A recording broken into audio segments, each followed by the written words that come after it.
Good evening, guys. It's good to see you. And the Pontificating with Pete has officially returned for this evening. The biggest reason that I'm coming live with you guys this evening is for two reasons. Number one, there were a couple of clips that we didn't get a chance to talk about last week, and I thought that they were pretty relevant related to what I do, which is commercial real estate, in lieu of everything that's going on in the state of Florida right now, obviously with the devastation that happened with Hurricane Helene, not just here in Florida, but obviously in Appalachia, particularly North Carolina and Georgia. And in addition, we now have Hurricane Milton that is going to be bearing down on us from the west, going east, and that is likely to cross through Tampa Bay on, I guess, late Tuesday night, and it's going to run through, I believe, till Thursday or like early Thursday morning, somewhere around there. So clearly, we're in a very precarious situation right now when it comes to the environment. And I wanted to cover the story that was on 60 Minutes from last week related to the insurance scams that go on here in the state of Florida, which is obviously a huge part of the problem. But let's not beat around the bush. We have a serious climate crisis on our hands, and in the state of Florida, it is exceptionally bad. Uh, in my line of work, you can't really insure these properties anymore in certain places. It just doesn't make sense unless you kind of know the game, you know the system and how it works, and where you get the right coverage and for the right type of property. I mean, you're basically. I said this last week.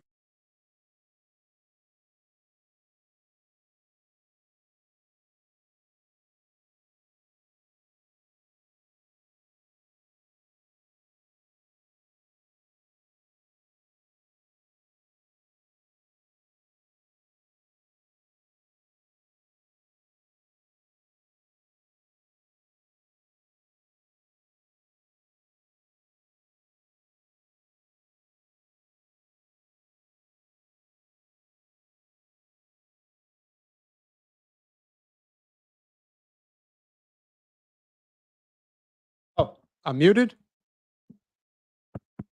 Is that better? Can everybody hear me now? I think I saw the light go red. Uh, Give me a thumbs up. Make sure that audio is good.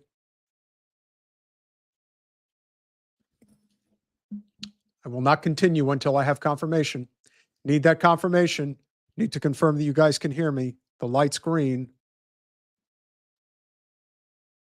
Okay, good enough. I briefly adjusted the microphone, and that was what happened. So, as I was saying, right now we're in a very tough spot because of what's going on with the insurance scams, in addition to the climate catastrophe. And that is basically rendering all of these properties in Florida in beyond the danger zone when it comes to insurance. This is one of the reasons why so many people are trying to sell their properties. But this is also sort of the end game for many people when it comes to investing. Somebody's going to get stuck holding the bag. If you're the one stuck holding the bag, well, good luck. One of the big problems that we saw over the course of the pandemic were these overinflated prices on real estate properties. Well, now a lot of that's coming back to earth. On top of the fact, as I mentioned earlier, we're playing Russian roulette every year, especially down here, especially in this peninsula. We are playing Russian roulette with Mother Nature. And the idea that we're going to drill, baby, drill, which the Biden Harris administration is currently doing, and Trump has every intention of doing as well if he gets in again. And that's a very dark place to be, as far as I can tell. And so, what I'm going to do, and we're going to kick this off because we're going to do 3 segments tonight. That's what we're going to do, because I said I would do this for an hour. I don't want to keep Colin forever. We know Colin's our MVP. Remember, if you appreciate these conversations, go to patreon.com/generational change. For as little as $5 a month, you can support these small but mighty podcast conversations that really mean a lot in the grand scheme of things, because for us, we do this without the intention of doing it for a living. Our goal is to transform politics into service.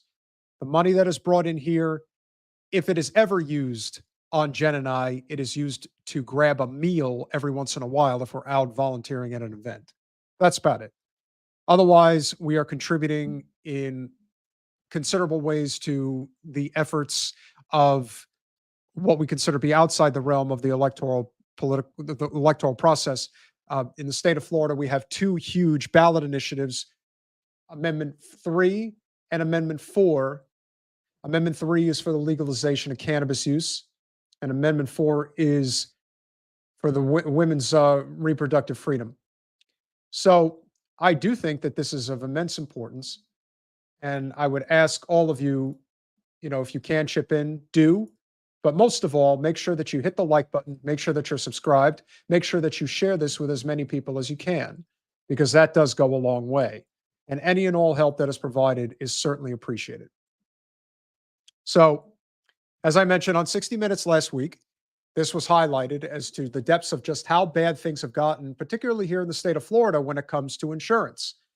But lest we forget, and we do not get into the hyper-partisan hackery that is politics, kind of like what's going on right now with FEMA and whether they are or are not doing their job, or whether they are lying to the country about whether or not they have the funds to help people in their dire time of need. We definitely have money for Ukraine and Israel. That we definitely have money for.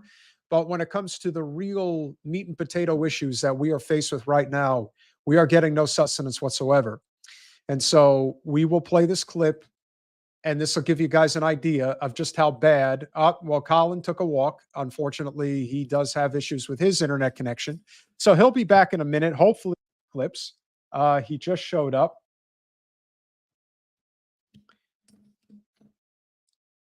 Colin, just let me know which clip is the first one. I believe I'm assuming that these are in order, so that I could go one, The first one, two. is the reverse order, the way I just added them.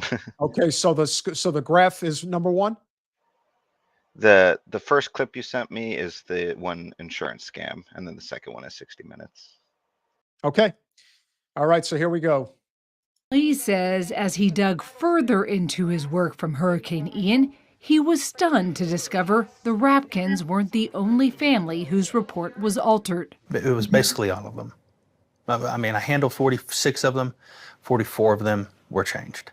Were any of your reports changed to give the policy owner more money? No. It was always down. It was always down.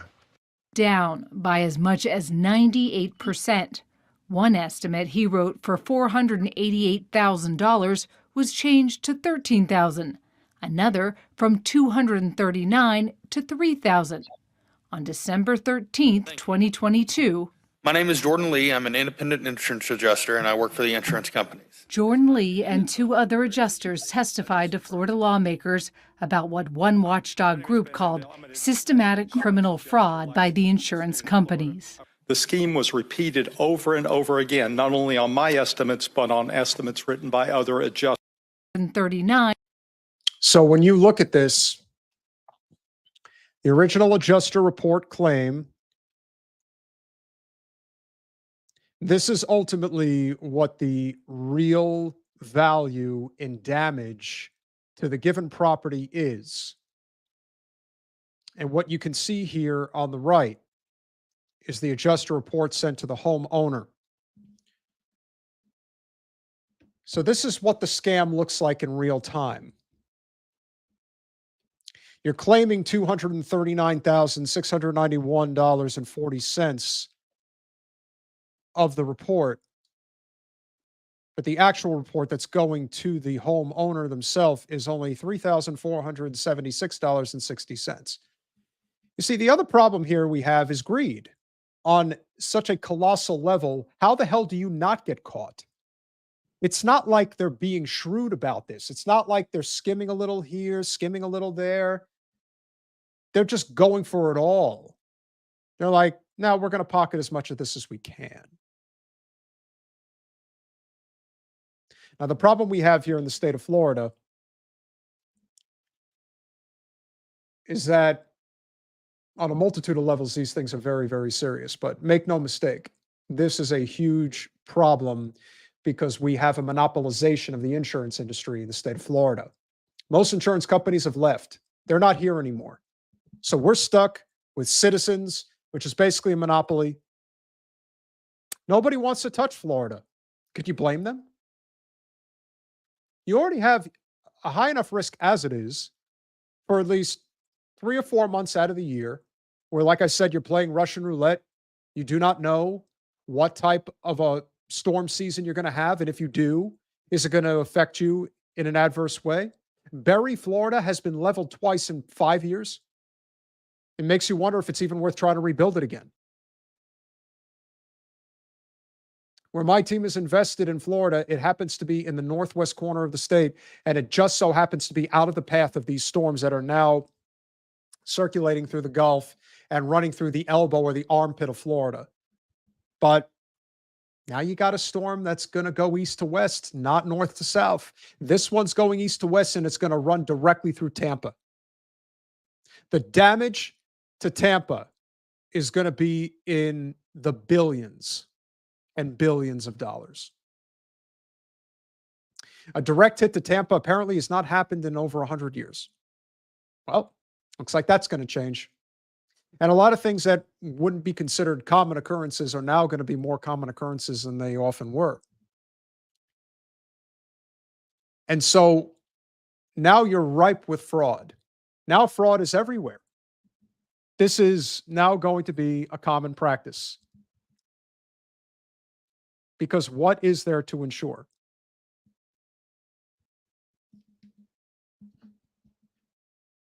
And there is no repercussions.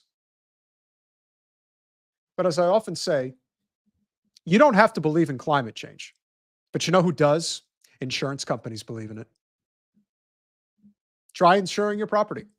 And you think that's just a problem here in Florida? You wait. Because now you can't even hide. Now you've got hurricanes that literally are making landfall to the tune of 500 miles inland.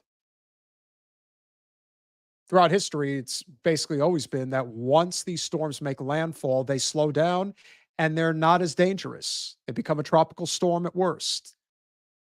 Not anymore. Now they are raging storms that are making landfall.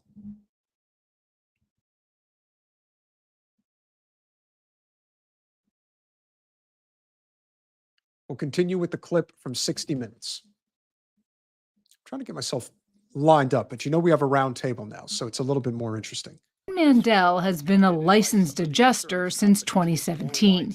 He did not work for Heritage, but says 18 of the 20 reports he wrote for another carrier after Hurricane Ian were altered. And he says he and other adjusters were instructed by some of their managers to leave damage off reports. And there was a deliberate scheme to do this. And it wasn't just with one carrier doing this. This was 6 carriers that we discovered were doing this in the state of Florida. They all got the memo. Which was?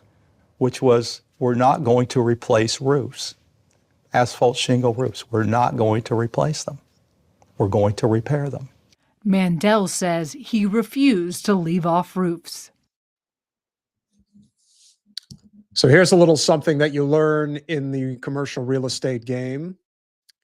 Roofs have a limited shelf life, depending on where you are, depending on the structure. You usually should be good with roofs for about 15 years. If you get lucky, you could be good with roofs for 20 to 25 years.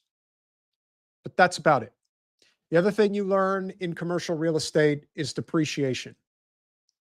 It's one of the most valuable tax write-off incentives that you have when investing in a property. Now, if I remember correctly, I believe that the write-offs on roofs is 27 and a half years, which means you are given a major tax break to replace the roofs. But that, again, is related to investing in property. This is a lot different when this is your home. Now, most people do not look at their homes as an investment. Their home is where they It's where your life is. It's where your life is made. It's where it plays out. And yes, roofs do need to be updated. But what is the point of having insurance if you're going to have to pay for it if it gets damaged? It's a total scam. Like, how much more obvious can this be? We're fixing roofs. We're not replacing roofs. So you know what that sounds like to me? It sounds like the same problem that we have with our government. They are in the business of fixing problems, not preventing problems. You replace roofs when you're supposed to replace them, not put a little grease on there and say everything's fine. It isn't. And then a catastrophe happens, and then what? This is a systemic problem. And this is what happens when you are in a state where you basically don't have any regulation. The big problem we have with a red state versus a blue state is whether or not you have enough regulation or not enough regulation. And all too often, what you end up with is too much regulation or no regulation. And that is why our system is broken and will continue to fade into existence, out of existence, as this just gets worse and worse. I mean, you want to talk about an economic system that is cratering. This is just a prime example of such. It's not enough that they're not going to cover you. It's another thing entirely that they won't cover you and they're stealing your money at the same time. We'll continue. They were asking me to do something that was illegal. And why was it illegal? It's illegal because when I go out to make a damage estimate, I have to put what the damage is, not what they want the damage to be. And so if I leave something off that's supposed to be on there, I can be prosecuted for that. So the company's telling you, leave the roofs off. We're not paying for roofs, but you keep writing these That's roofs need correct. replaced. I wrote the way they're supposed to be, And you get fired. and I got fired. Now, the reason why he gets fired and the companies continue to do what they do is because when we talk about how our judicial system is bought and paid for by corporate special interests, which it is, you just hire enough high-priced lawyers to make these problems go away. Bundle and bundle and bundle. Yeah, you know, we ended up making $10 billion this year. We're really sorry we let these people down. We'll pay the $2 billion fine and we'll make our $8 billion profit, but we're sorry. My God, if only George Carlin was still alive today. Now, Ben Mandel and 5 other whistleblower adjusters are represented by attorney Stephen Bush. Bush worked as a public adjuster for more than a decade. What the carriers are doing, in some instances, what they've said was if the policyholder needs a new roof, then we're going to make them make us pay. In other words, file a lawsuit, and then we'll pay you for your roof. But unless they do that, they're not getting the roof paid for? They're not getting it. They're not getting it. Most people will not stand up and fight. I cannot tell you how many people come to me and say, hey, what was I going to do? I had to replace my roof. And do you think the insurance companies know that? They're betting on that most people are just going to roll over? No question they know. And therein lies the rub. This is kind of like, it's a very similar scenario to when somebody gets you to sign up for, let's say, some type of a mailing list or some type of a reoccurring charge month to month for, could say Netflix, think of anything. It's a monthly payment plan. And when you decide that you don't want this anymore, actually a gym membership is probably better because most gyms are not actually customer friendly. They have a certain type of business model. What they're banking on is that you'll never leave. It's part of the reason why they make it cheap. But to leave, oh, it's a pain in the ass. And so what they're counting on is that you're just not going to want to deal with the problem. And you just let it go. Same thing is true when you are trying to fight City Hall, in this case, the major insurance provider. They're counting on you not to do anything because what are you going to do? How are you going to hire a $500 an hour attorney and their team to take the insurance company to court in which you'll likely lose money in the long run and maybe they'll have to pay out? They're counting on you not doing that. And that's why this problem will get worse and worse and worse as we go forward. Will there be a mass exodus out of Florida? I'm not sure about that.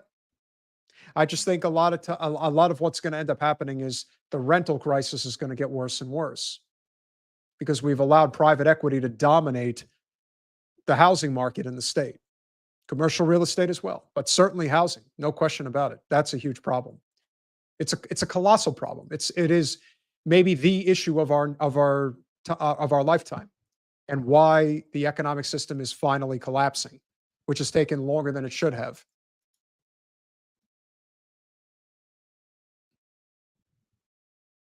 I don't know how this is going to end, but I certainly don't think anybody is going to be lining up to be providing insurance in the state of Florida anytime soon. And with the amount of damage that's going to be leveled on this state with Hurricane Milton, it wasn't enough that we had to get the northern central part of Florida decimated. Now we're going to get the central part of the state crushed. And you know what else? It looks like the trajectory of the hurricane is shifting a little bit south. So you know what that means? It means it's coming for us. Everyone's looking around wondering, oh, when are we going to make what you think maybe we should do something else? You think maybe this is a good idea? We should try and, not do this. Maybe we need to adjust how we go about doing business here in the state of Florida. I'm an advocate for nuclear power, but we must get off of coal and natural gas. We must reduce our carbon footprint. We must deal with the climate crisis. Because it isn't about whether you believe it or not. It's about whether or not you can handle it economically, and we can't.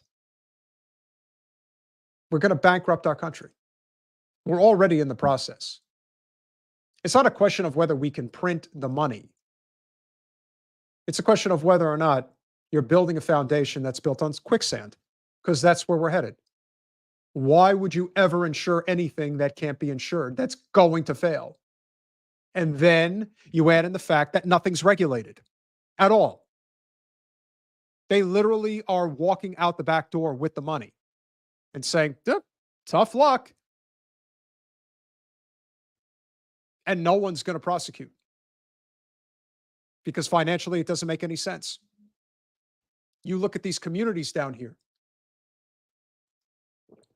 One of the biggest reasons why BlackRock and Blackstone in particular are such a problem, and they play both sides of the aisle. You got Blackstone backing Trump, you got BlackRock backing Kamala, and what you have effectively is a megaopoly of the housing market. I mean, you have it of many different commodities, but this is a serious problem. There is no regulation. This is, if this isn't the modern day Standard Oil that Teddy Roosevelt moved heaven and earth to get Rockefeller to break up, then I don't know what is. But this is it. And we do not have fighters like Teddy Roosevelt today. They don't exist. Bernie Sanders was that guy in 2016, but then he blinked. He decided he wasn't really willing to go all the way. Donald Trump is not our hero. He is not going to save us. He is not going to fight corporate greed the way that we need it to be fought. Is it possible that he could, on the periphery, on the edges, make some changes that could actually be helpful because he's basically been scorned by the entire DC construct? Yeah, it depends on who he ultimately puts in there. But if the interview with Michael Tracy at the VP debate was any indication whatsoever, it's pretty clear to me that it's going to be pretty shitty, especially with the prospect of Jared Kushner being in a position of power again, because that's bad. Now, I'm not saying to go out there and support. I'm not saying that at all. But what I am saying is don't think that we're going to be saved. We're not going to be saved. But we have to make a statement. And that is why when people get all caught up in what went down in Butler, PA, just a little earlier, and you guys saw the thumbnail, Elon tries to be cool, but he's really not. He's just a corporate raider and an anti-worker union buster whose family owned an emerald mine. He didn't invent the electric car. He'd like you to believe he did. He just figured out a cool design and brought it to scale. And he did a good job. You can't take away the concept of Tesla. It worked. It worked very well. And he did it in the face of what a lot of people wanted to get in his way of, which is big oil. I do not dispute this idea that Musk did some good things, but he's an oligarch, pure and simple. And he's a corporate, I mean, you want to talk about a corporate welfare queen? He's no different than big oil. He gets subsidies literally falling out of his ears. I would simply say that the reason why he's saddled up with Trump is because he really is not interested in being a part of the bougie crowd. That's not who he is. He's not that guy. He'll do the black tie affairs every once in a while. But Elon is, he thinks he's Tony Stark. That's basically it. He fancies himself as a playboy, but he's a really awkward guy. He might even be bipolar. He definitely goes through some very interesting mood swings. You catch him at the wrong time. You don't know what he's going to do. But I'll tell you what I do know. I know that he is deathly afraid, not of Kamala, because he's not afraid of Kamala. Kamala's Hillary Clinton. She's as corporate as it gets. But the difference, and I've made this very clear, the one, if any, positive that has come from the Biden-Harris administration is simply this. There has been some advancements when it comes to slight corporate regulation. And the NLRB has done a good job with improving the movements for labor. Not a lot. In fact, they don't deserve any support because they broke the railroad strike. However, there is no denying that if I were to pinpoint one specific area as to why Elon has jumped on the Trump train, it's because Sean Fain, who's probably the best labor leader we have in this country right now, got the United Auto Workers at Daimler, Ford, and Stellantis their raises that as of today is the equivalent of double the salary that Tesla workers make. You think Elon wants to deal with that shit? Not a chance. Because if Elon has to pay his workers $74,000 a year instead of $37,000, to even think that we're contemplating these numbers is insanity. Because it's still not enough. But if Elon had to up the wages to match what Ford, Daimler, and Stellantis are doing, he would lose stock value. He'd lose billions in value. We can't have that. It's all about the shareholders, baby. But sooner or later, you realize that there's a hell of a lot more workers than there are shareholders. That's why the longshoremen, you can say what you want about Harold Daggett, and he may have some friends that are not exactly on the right side of the law, but he got his workers a substantial raise because they threatened to shut down the ports. And boy, oh boy, oh boy,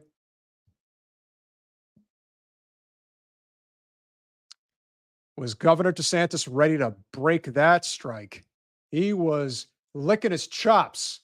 He was so excited to be able to bash a few heads in.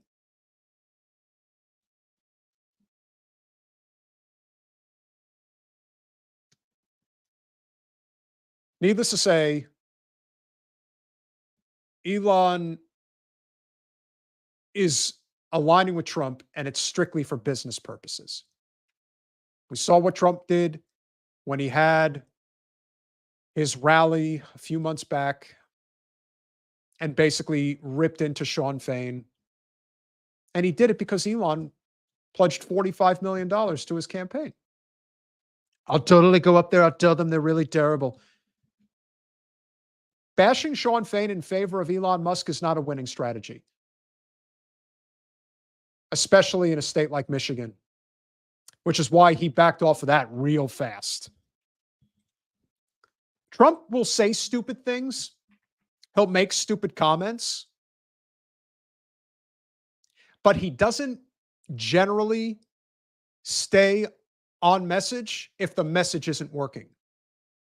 He'll adjust. That's why he's good. So at this rally, Elon decided he needed to share his thoughts. And apparently he has gone not just MAGA, but Black MAGA. So here we go.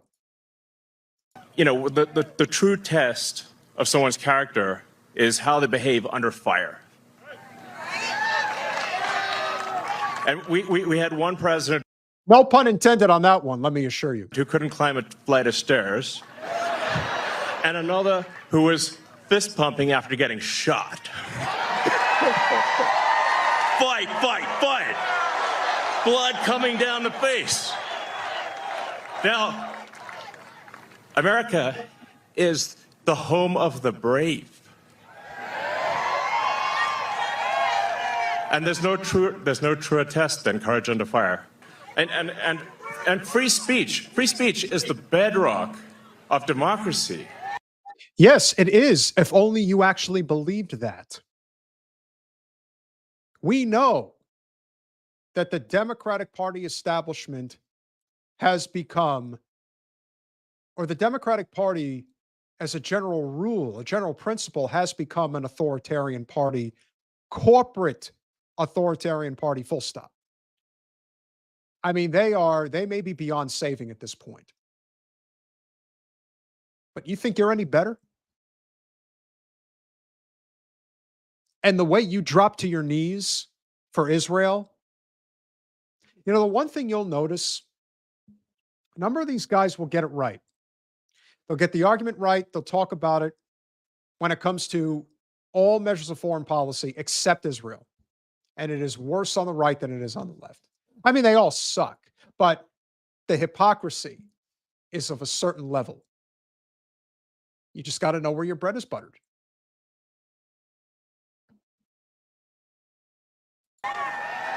And if people don't know what's going on, if they don't know the truth, how can you make an informed vote? You must have free speech in order to have democracy. That's why it's the First Amendment. And the Second Amendment is there to ensure that we have the First Amendment and get every. Now, I will say this. That is a statement that is going to resonate. We have the Second Amendment so that we have the First Amendment. Well, you know what? For a lot of voters, that rings. It just does. The other thing I will say is that while I do not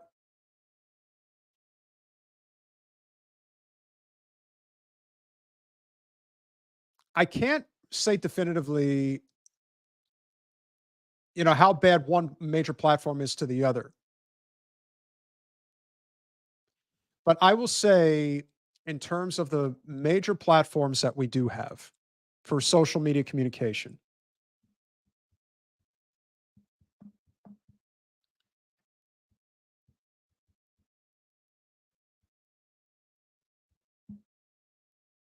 between Twitter, X,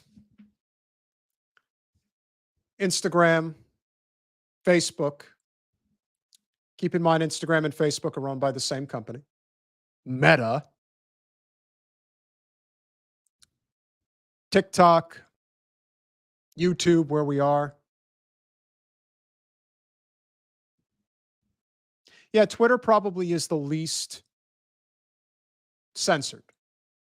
Doesn't mean that censorship doesn't exist. It does. But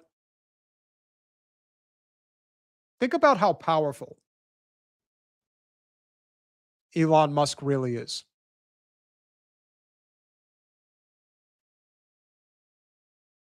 I think a part of him was just so incensed.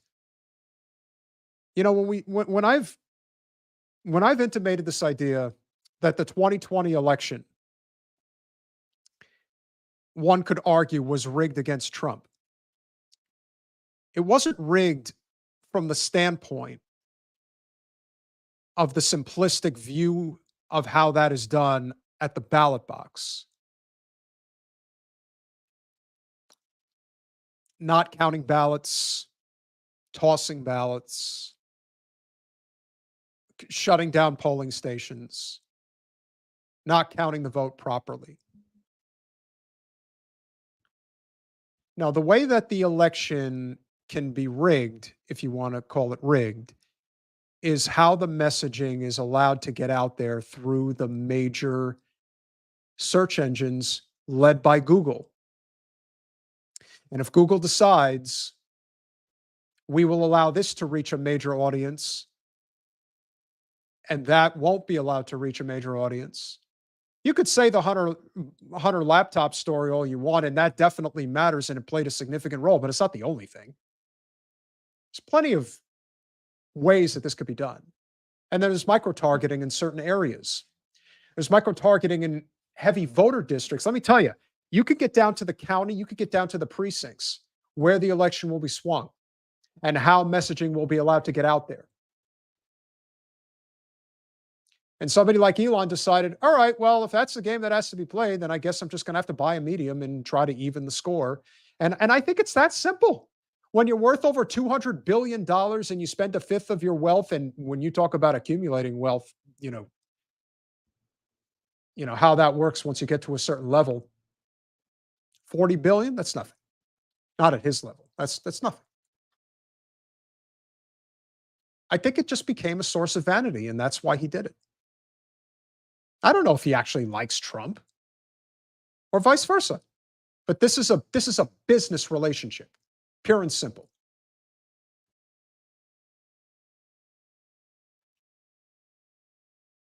We'll finish it out. Everyone you know and everyone you don't know, drag them to register to vote. There's only 2 days left to register to vote in Georgia and Arizona, 48 hours. Like, text people now, now. Oh, and then make sure they actually do vote.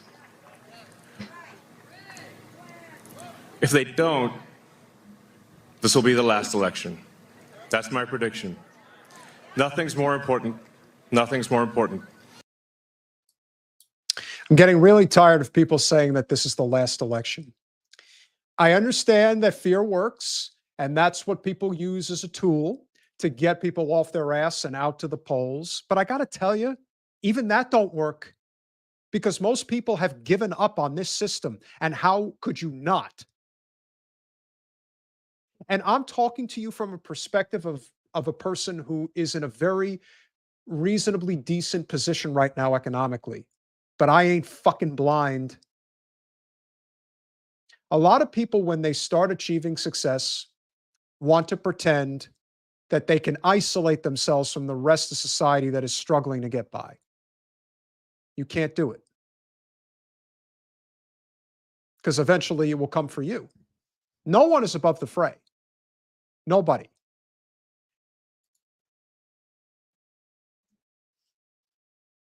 Phil's right. We've had a lot of last elections. And a lot of people feel like David does.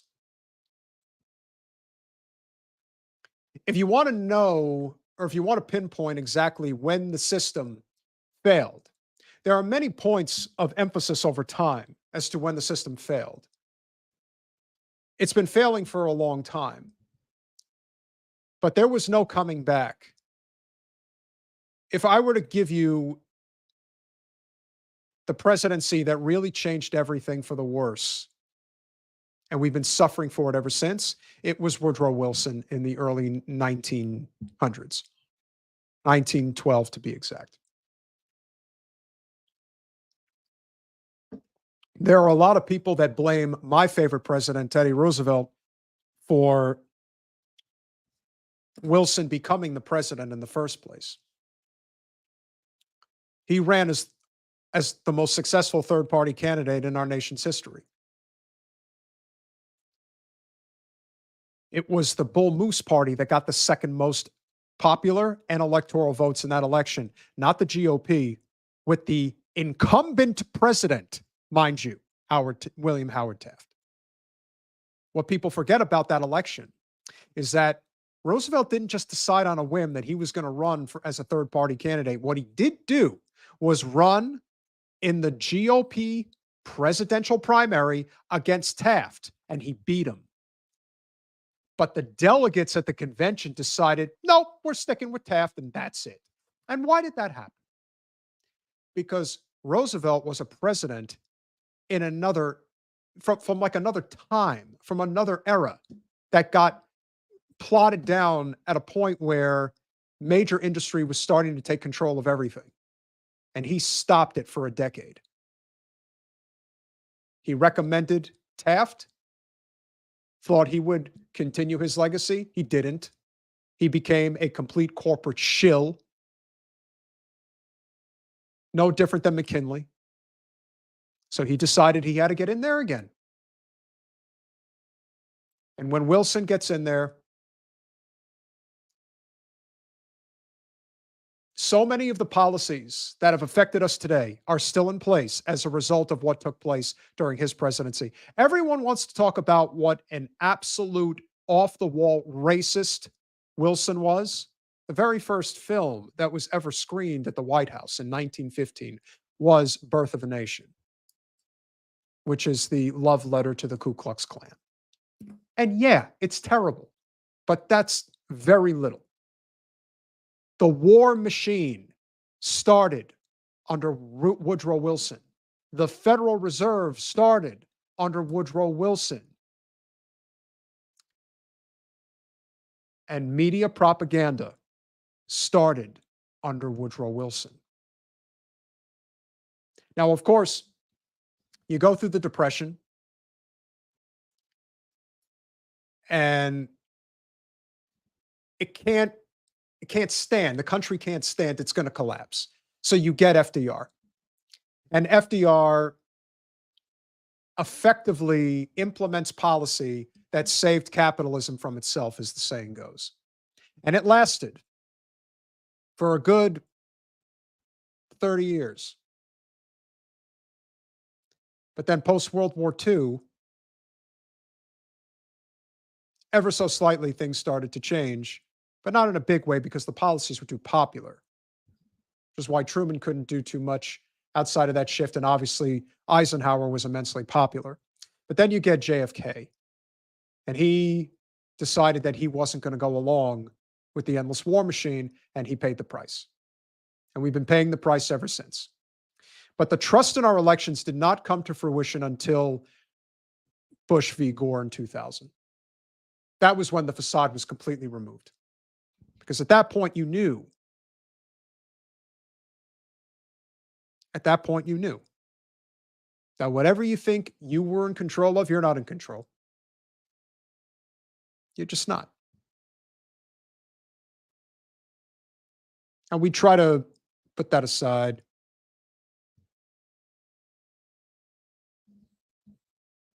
Yes, Metal, I absolutely believe in breaking up Amazon. 1000%.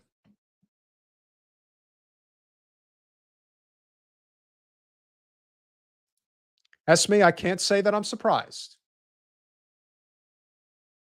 There's a lot of things that FDR did that were terrible, and people want to forget that he did do terrible things, which is why there were things that Teddy Roosevelt did that I did not agree with. And Teddy was racist in his own ways. but he was nowhere near as bad as his cousin, FDR, when it came to a lot of these policies.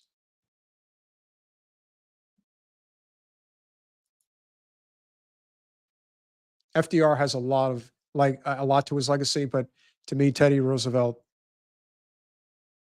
he is the type of leader that is as close to what we could aspire to as you're never going to get perfect. There's no such thing.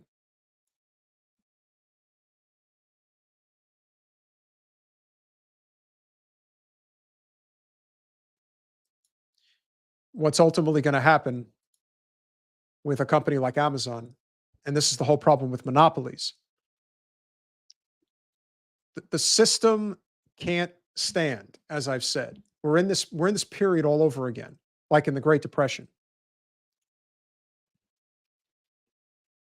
If it can't stand, then what do you expect is going to happen? People get desperate. They already are. But what's happening right now in the Middle East is going to be the straw that breaks the camel's back. It's just a question of when. And we will discuss that tomorrow night.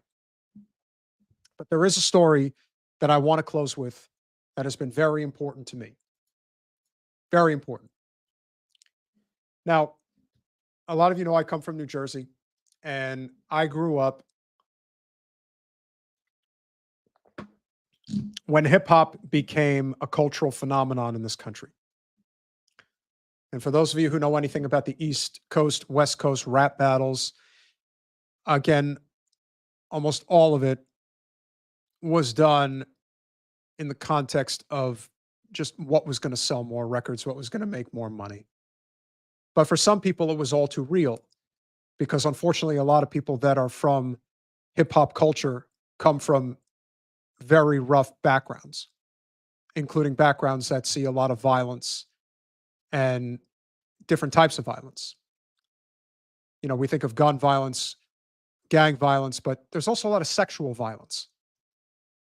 And depending on how far up the chain, how far up the ladder you go, you're able to get away with it, because that's the societal structure that we have built. It's no different than when you think about a mega corporation, let's just say DuPont, that poisons people's drinking water and then has to pay a fine. Who cares? As I said, you make a $10 billion profit, you pay a $2 billion fine. Who cares? You're not losing. So you're indifferent to the results, and that's exactly why they do what they do. Well, the same is true when you get to a certain level of affluence and success.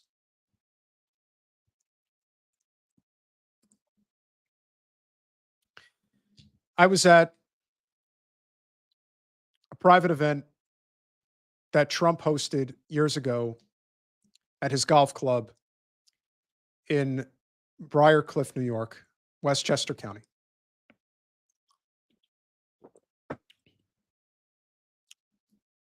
Trump is 6'3", despite what people say, but he does weigh a lot more than what he claims. He was nice enough. Got to meet a lot of interesting people there, sports players, actors. I wouldn't say that I got the vibe in that particular room that those are the types of people that you got to look out for. But I have been around those people that you do have to look out for. And the depths of which certain people are willing to go to get their fix, whatever that may be. I said years ago, when Bernie Madoff got caught running the biggest Ponzi scheme anybody had ever seen, like, yeah, well, he got caught because he fucked with the rich and the affluent and the powerful. You think he's the only one doing that? You think he's the only one who's running major scams and getting away with it? And the same is true when these stories come out, like Diddy. The difference with Diddy is that I knew that there was something about him when I was young. And I said this to a good friend of mine from New York. And I know people who know Diddy. Well, it turns out that I was right about him all along, always had been. I can still remember being in high school and hearing the story about him and J-Lo at the club with the gun and how he got away with it. And I just said, this doesn't make any sense. He's not even a talent. And even if he was, I think about what happened a decade later. As a New York Giants football fan, we had a window of about 4 years where Eli Manning was really, really good. And we ended up winning 2 Super Bowls out of that run, which was unbelievable. But the best team they had may have been the team the year after they won the Super Bowl in 2008, 2009. They started the season, I want to say 11-1. And then what do you know? Their star wide receiver, Plexico Burress, ends up in a nightclub and his gun goes off. He didn't even shoot anybody. It just went off. Why are you carrying a gun into a club? You're a professional fucking athlete. Why the hell do you not have security with you if you're going into a place that would even require you to have it? But anyway, the gun goes off. He gets busted and he ends up in prison for 4 fucking years. And yet Diddy, who takes a gun a decade earlier and blasts off at multiple people in the club, hitting multiple people, including a woman who witnessed it, got shot in the face, and has been screaming from the rooftops that this guy got away with attempted murder, and nothing came of it. In fact, one of the guys in his crew took the rap, and he took 10 years in Rikers. When you get to that level, there's a lot of things that'll happen that you will never have any clue what goes on or how it goes on. And I say this because I know a lot of people want to be seen, they want to be heard, and they want to feel relevant, and I get that. Because life is very fucking boring and very fucking depressing all at once, very, very often, even for people that are succeeding. And lo and behold, how bad it can be for those that are not.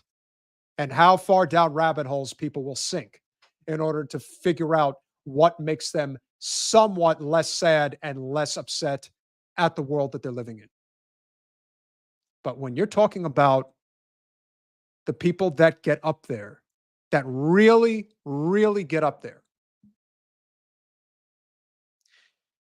Diddy got up there because he is part of that ruling class, if you will. But he is a depraved motherfucker if there ever was one.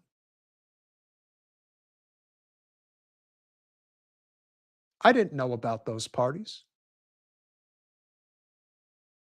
I knew that there were things he was doing.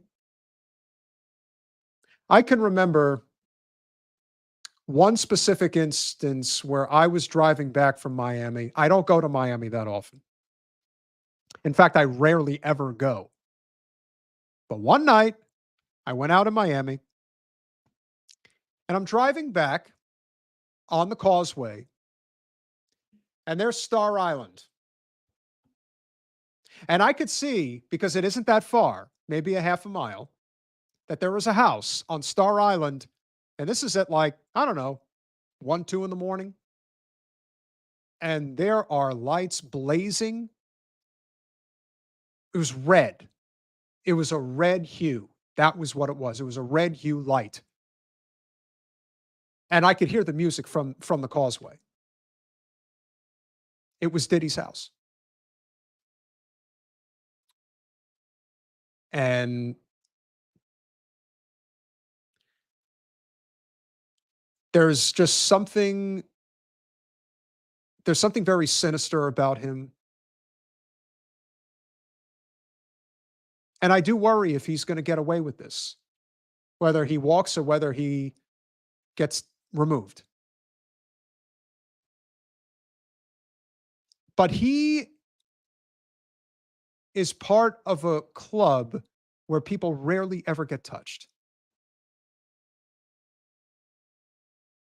You should be afraid of where things are going because now it's really out in the open.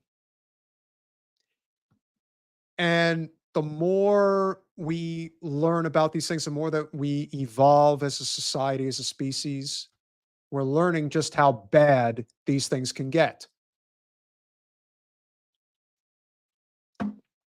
There are certain stories I cannot talk about on here, but let me just assure you guys, and I've said this before and I'll say it again.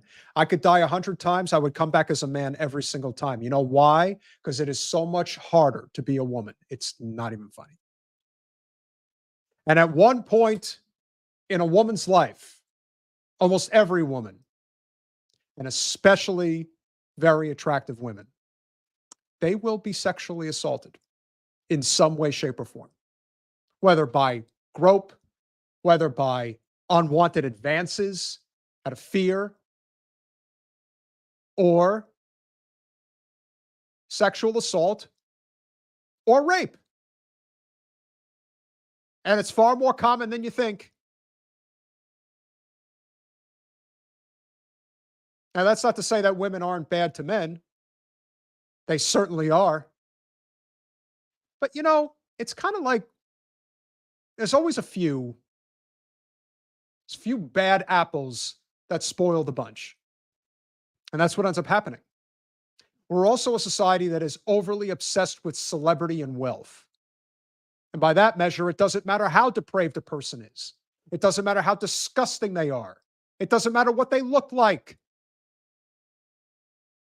And there are a lot of women who do want to be adjacent to the power structure. And they can use sex a lot more effectively than men can. And that can get them there. In many cases, they don't know what they're signing up for. No one deserves this. But knowing what we know, and especially the code of silence, it's devastating.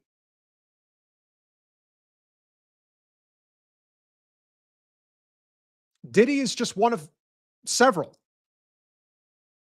But he is particularly depraved because he thinks he's a gangster.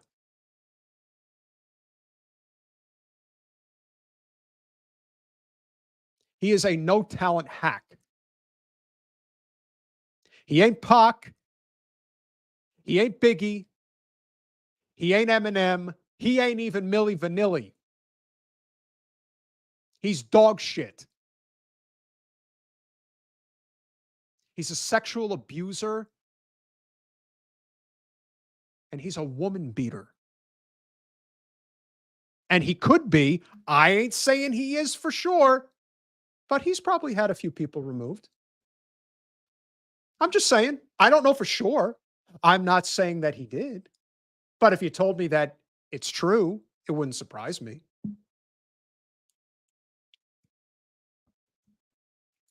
Yes, I know a lot about rap music, and I can assure you that he has no talent.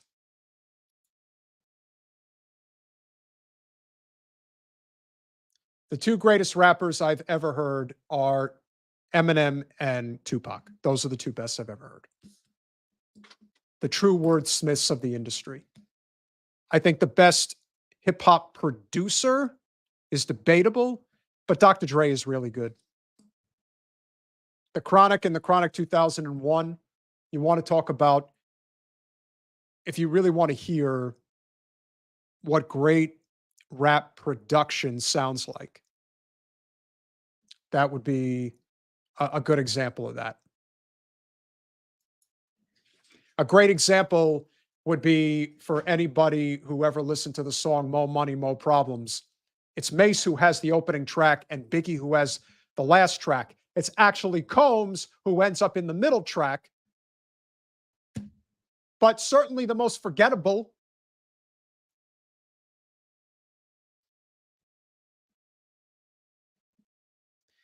The abuse that goes on with women in the entertainment industry is sick.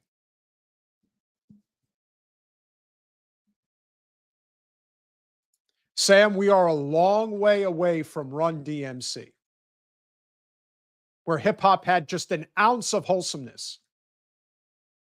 But they decided, no, we want to glorify the streets. We don't want to fix the streets. We want to glorify them and make as much fucking money off of them as we can. Right, Jimmy Iovine?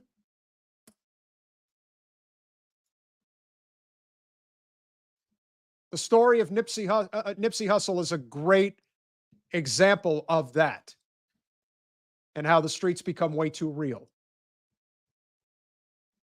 And let the conspiracies fly.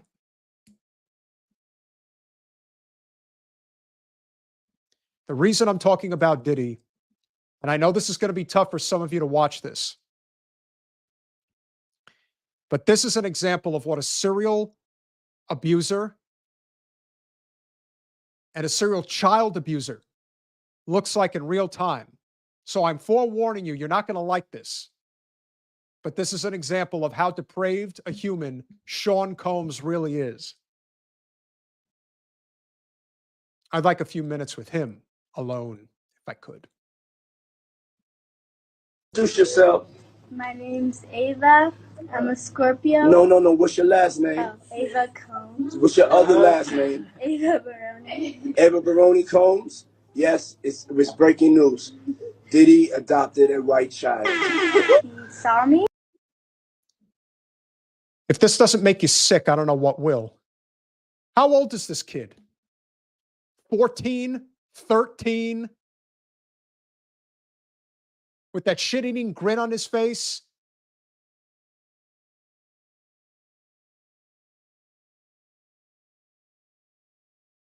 Keep in mind that Diddy has been living on the high hog for over 25 years. That's a lot of time and a lot of abuse. And probably a lot of missing peoples that we just don't know about.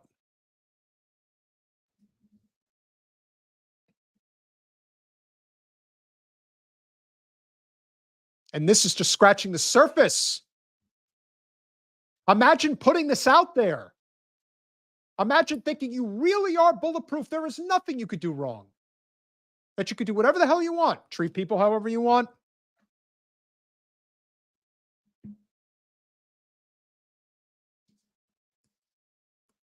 But I'll get to base chat. I'll get to that in a minute. And I'm going to get to a theory I have about Diddy when we finish this out, if you can stomach it.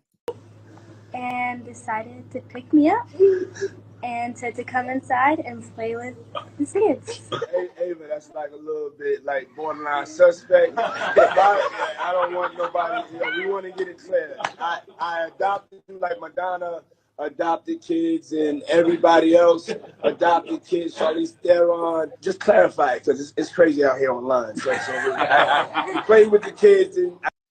The physical body language between him and this child is deeply disturbing, as it should be to anybody who's seeing this. First of all, if you guys want to look it up, I think Diddy's like, I want to say he's like 55, but he's dressed like he's 15. I'm pretty sure he's 55. I'm pretty sure that's his age. This is a kid. This is beyond a disgusting publicity stunt. This is the type of story that should be played everywhere, and it should scare everybody. And who knows how many times it's happened. This is just one specific instance where, you want to talk about brazen, corrupt power gone run amok. I mean, this is it. You want to talk about child abuse? And Lord knows what he's on right now. I got permission from your mother and say all of that to just make it because it's crazy out here. Ava. Say all of that because I don't really have it. That's what he really wants to say. Or probably what he should say.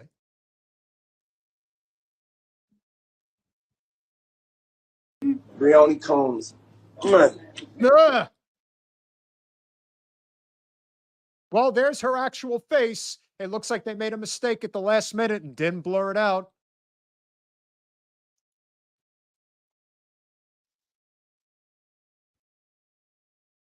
Now there's talk of a lot of things. Yeah, we shouldn't even be looking at that child. Uh, there's a lot of disturbing things that are going to continue to come out. But will people care and will people believe it? I think that's really the question.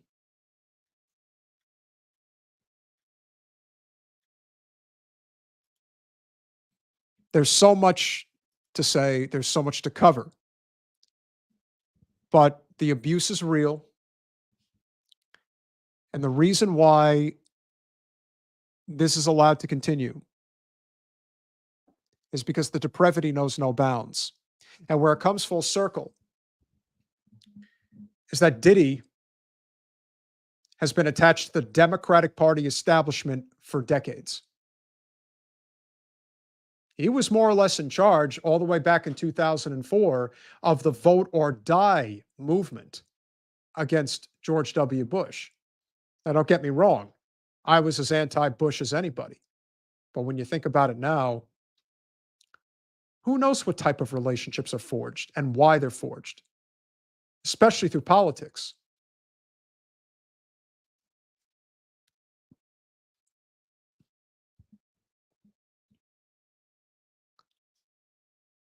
We all wish that we could do more for those that do not have a voice. And that's why I'm involved in politics. It's not because I'm, trying to get my name in the record books. It's because I care. And because this stuff has to stop. And if it doesn't, then we have to at least fight trying. I'm not going to say die trying, but we have to fight. And that's why we do this. When you talk about transforming politics into service, our service is to people like this young girl and all of the young girls out there that end up in these situations that they never, ever wanted to be a part of.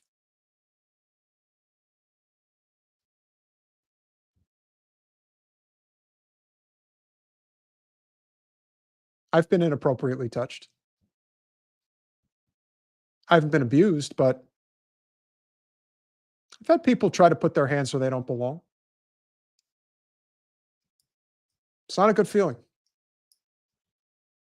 I can physically take care of myself, which helps, but a lot of people can't and don't. And they look for weak individuals to do this to. They look for damaged people to do this to. And they get away with it. Diddy's list of abuse, it's not a mile long, it's an ocean long. There are women all over the world. There are men all over the world that have been abused by this guy and all of his cohorts. And there is a code of silence. Just like there's a code of silence, unfortunately, in many segments of the Jewish community, where they do not agree in any way whatsoever with what the Zionist movement led by Netanyahu is doing to the Palestinian people. But there is a code of silence amongst the Jews to just not talk about this and hope it goes away. That's also an example of pacifism that exists in parts of their culture as well. They just don't want the fight. They don't want to be called a bad Jew or God knows how many names. But this is the same code of silence that people are looking at. We love you too, Carla. It really means a lot.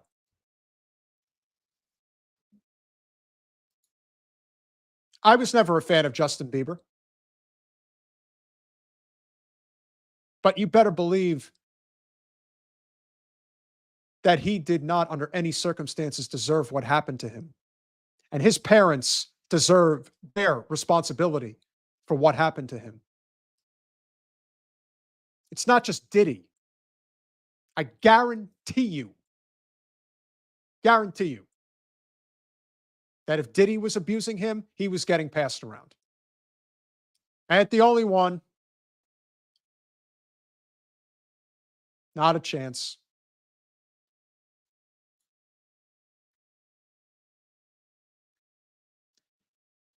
I've often said that the biggest reason above all others that Debbie Wasserman Schultz commits the crimes, the financial crimes that she commits, and is aiding and abetting a genocide, like she really is aiding and abetting a genocide.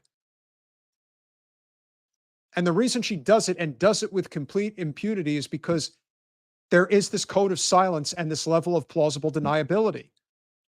Oh, if I go down, you're all going down. We're all doing it. Why do you think Madison Hawthorne had to get kicked out of Congress so quickly when he dared mention the orgies that go on in D.C. amongst the congressional representatives? Can't talk about that stuff. Because Lord knows what type of abuse. It's not that people have a wild sexual appetite. We all know that people in positions of power like to test their limits, but my God, there are people who really like to test their limits. Why do you think they go to private islands?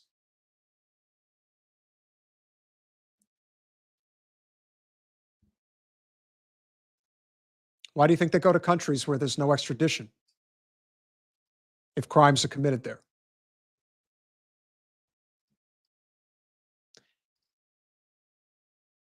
And maybe the biggest reason that this is allowed to go on, and the biggest reason why there isn't an uproar among societal segments that maybe don't necessarily agree politically, is because we have an obsession with wealth and celebrity in this country. It's a big problem. I derive people that, and I understand people that like to watch, celebrity filth like The Real Housewives, because some people just need to decompress mentally, and I get that. But at the same time, we are encouraging these behaviors. We just are. And it hurts because I've seen the abuse up close and personal. I used to work in a nightclub. I saw men sexually abuse or assault women.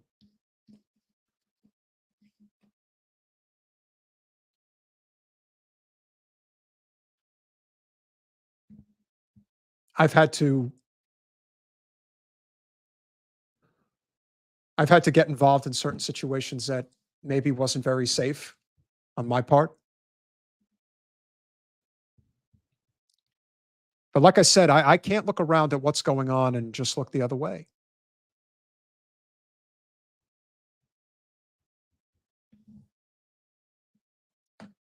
Usher is another one.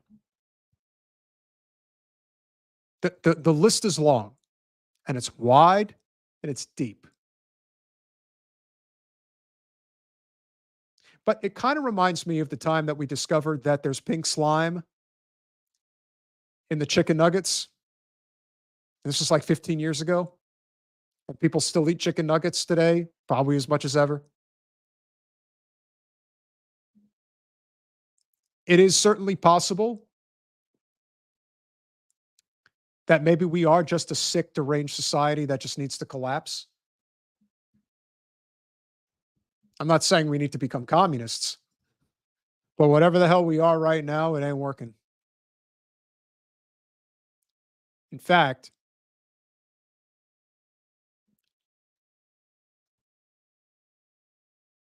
I think the UK is like the only other part of the world that really has like a celeb obsession.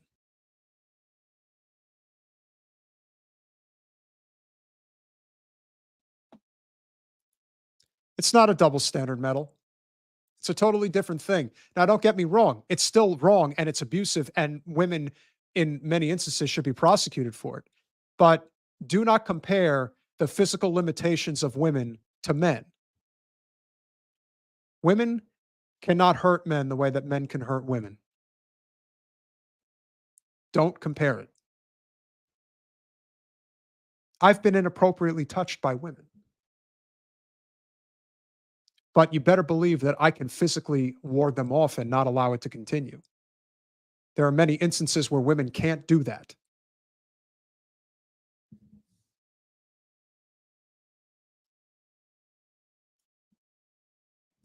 But make no mistake, abuse is far more common than we let on.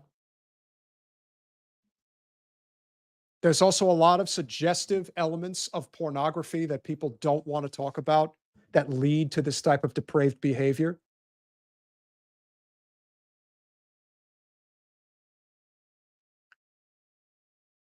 We're just in a really bad way right now when we're kind of seeing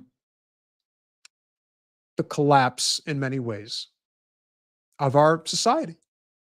It's just kind of happening.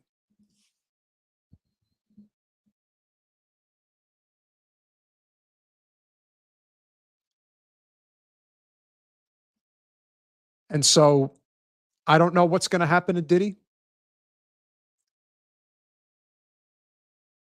I never wish bad things on other people, but I have zero sympathy for what's coming to him because he's been asking for it for a long time. Will that change how things are in society? I don't know.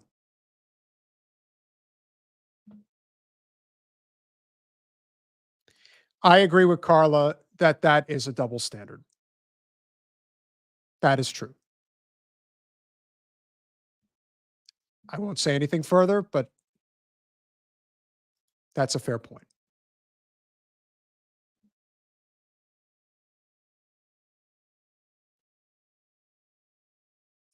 I hope you guys have enjoyed this because I needed to get this off my chest. It doesn't happen too often that we get to do a little pontificating with Pete, but I thought tonight was important because I've had it out for Diddy for a very, very long time. And how's the saying go? The arch of history is long, but it bends towards justice. I think that's how it's go. I think that's how it goes. So yeah, one can only hope that perhaps justice will finally be done. But there are a lot of others out there who need it too. Society as a whole has to change. Otherwise, there's a lot more Diddies out there diddlying in ways that they shouldn't. Gotta just throw that in there that one time. And that's all she wrote. Philip Blair, David Hunter, Bass Chad Thunderjock, Kat Negrita, Carla Harrington, Metalopoly, Sam Stan, JD Party Hat, Teresa, John Nada, Nelson Ortega,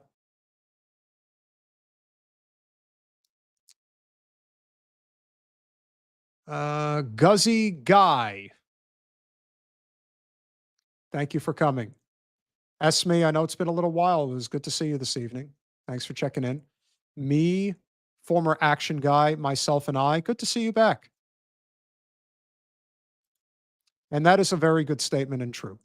They want you to follow the rich and perverse, mimic their values and culture. I agree. That's why, like I said, when I was in high school, everyone wanted to wear baggy pants and their hat on sideways and try to talk in a different dialect and connotation. That's what it's all about. Buy my product, buy my CD, all that. VJ Hamilton, I believe you're new.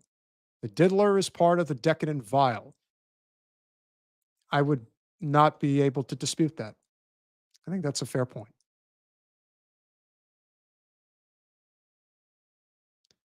Guys, it's been great tonight. Thank you for coming on at an unexpected time. We will be live tomorrow night, PC 3244. Yeah, I mean, I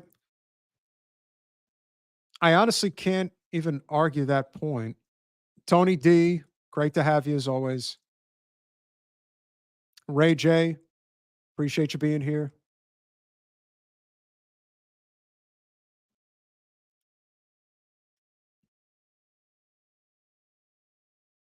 So tomorrow night, and Linda Fontes, thank you for checking in. Tomorrow night, we are going to have an anti-war panel. It is the 1-year anniversary, as tragic as it is to say, not of October 7th being the massacre of the Jewish people, but the 1-year anniversary of the start of the worst modern day genocide since the Holocaust. And there's been a lot of killings throughout different parts of the world over the last 80 years. And some have been very deliberate and despicable. Kosovo comes to mind. The Congo comes to mind. Yemen comes to mind. But my God, Israel's really trying to make sure that they get the record, whatever that is.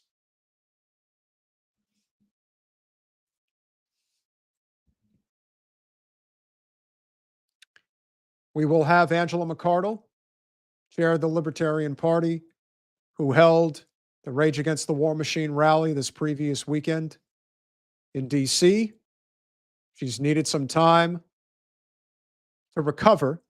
So we're going to have that conversation, not just with her, but also with Daniel McAdams, the chair of the Ron Paul Institute. This is a conversation we've been wanting to have for a while. I think we picked a good time to have him come on and also be part of the mini panel. We may have one other guest. We will see.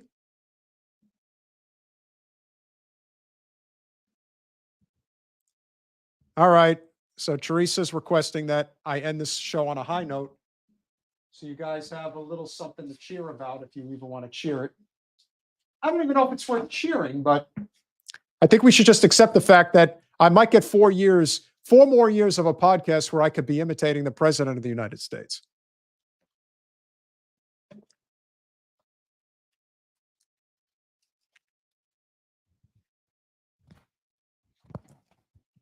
You all have a responsibility to support this really great, really incredible podcast. Tootin' with Trump. Thumping with Trump. Give me a good name. I need it. It's really important. This is a very important channel. Make sure you support it. They're really incredible people here. We are going to make America great again in 24 and beyond. So make sure you tune in tomorrow night. Some really incredible people are going to be joining this wonderful show. There's going to be a lot of great conversation. Did you know that Elon is supporting my campaign? Did you see that incredible, wonderful display in Butler, PA? I know how to rhyme. It's how I make my dime. Don't steal my time. Did you like that? How's that for a little hip hop? I told you I'm a wordsmith. I'm a smart guy, sharp guy, intuitive guy, great guy. Hope you all had a wonderful time here, and we'll see you soon. So there you go. At least you know if Trump gets in again, you got 4 years of me. Oh, Teresa, love you. So if Trump does get in again, at least you know you've got me to entertain the masses. Because Lord knows we're going to need to have a lot of humor to get through the Donald 2.0. Smash that like button, share, subscribe, do all those things we ask you to do. We'll see you tomorrow night.